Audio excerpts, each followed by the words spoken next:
Today I'll be talking about linkage institutions in the United States government. There are four linkage institutions: the media, interest groups, political parties and candidates, and elections. And these four linkage institutions connect people with their government and government with their people.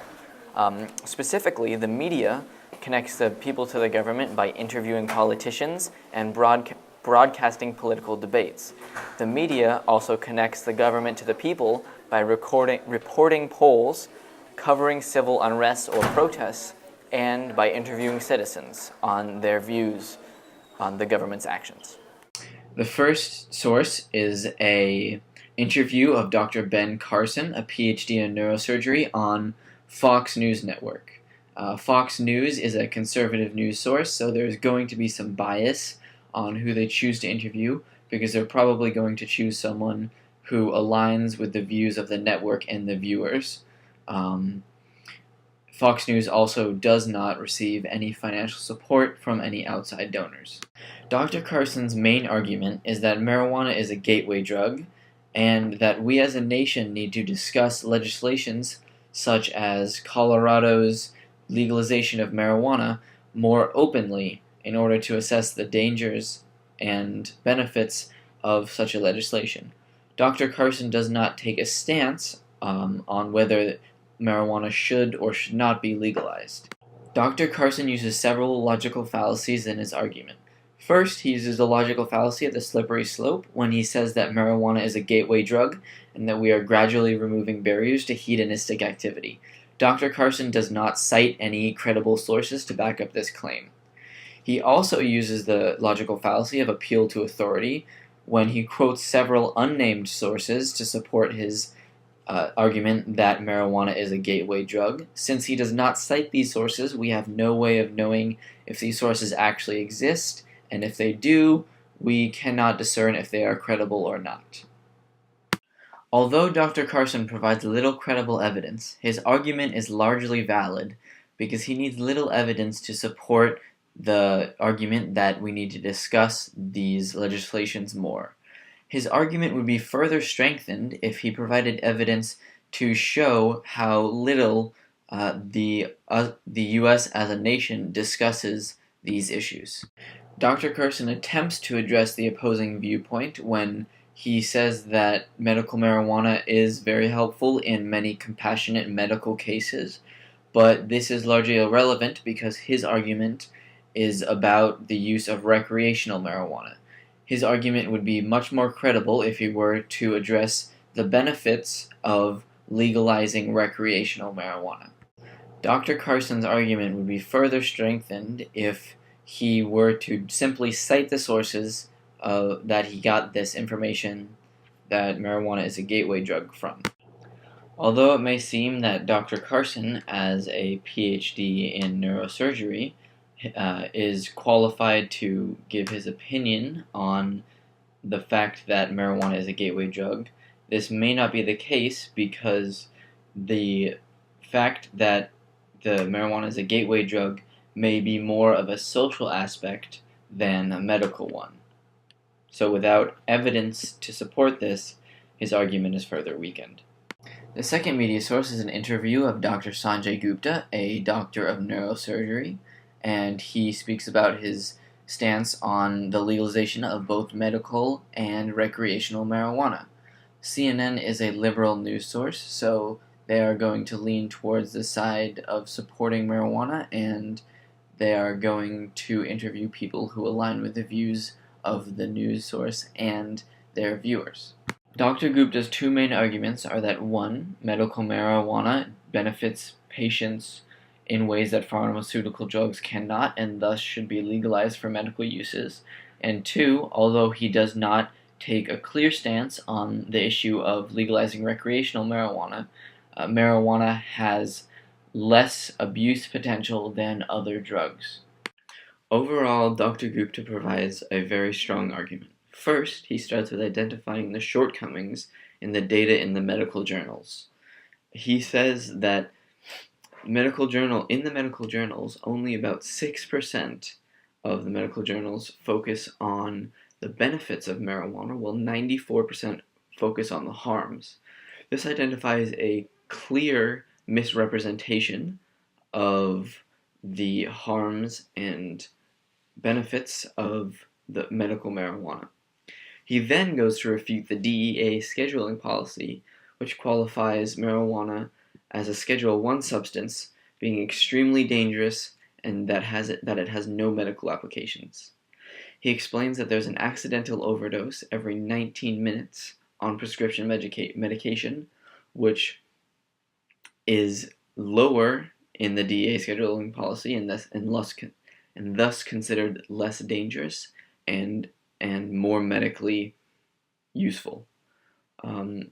He then compares it to medical marijuana, which has 0 confirmed deaths in its entirety of medical use. This identifies a clear misrepresentation by the federal government on the uses of medical marijuana and its dangers, and identifies a possible place for people to get misleading information.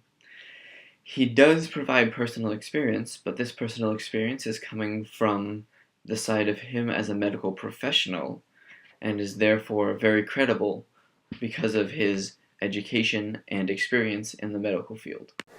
There is only one logical fallacy in Dr. Gupta's argument, which is appeal to authority, when he references several studies but does not cite them.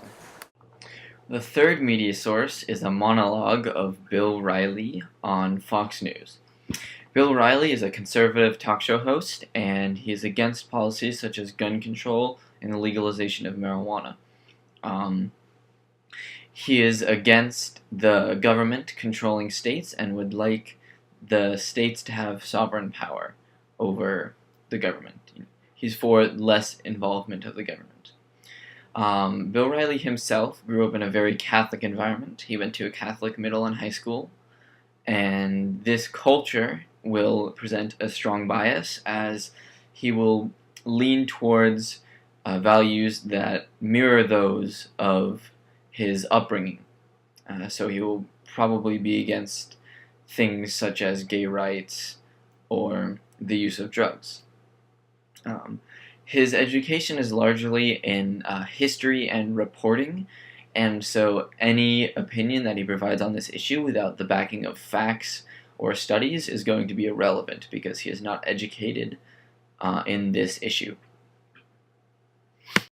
Mr. O'Reilly's main argument is that there should be a government campaign against the use of marijuana like there was for the use of cigarettes.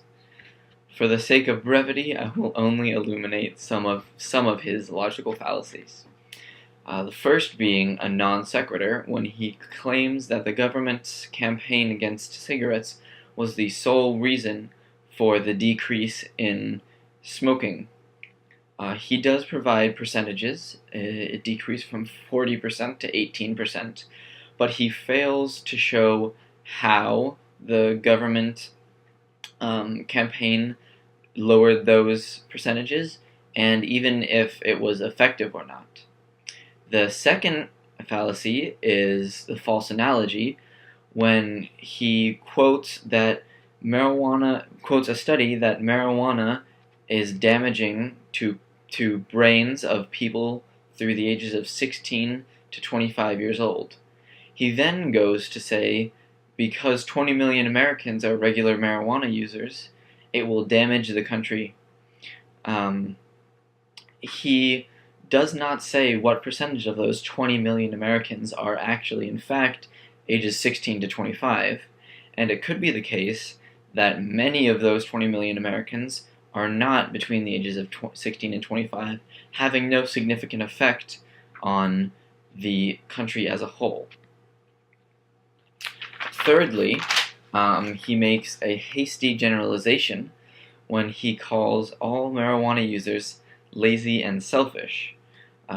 This is straight up incorrect because nobody has the knowledge to make a sweeping generalization like that, and it's inherently incorrect. The third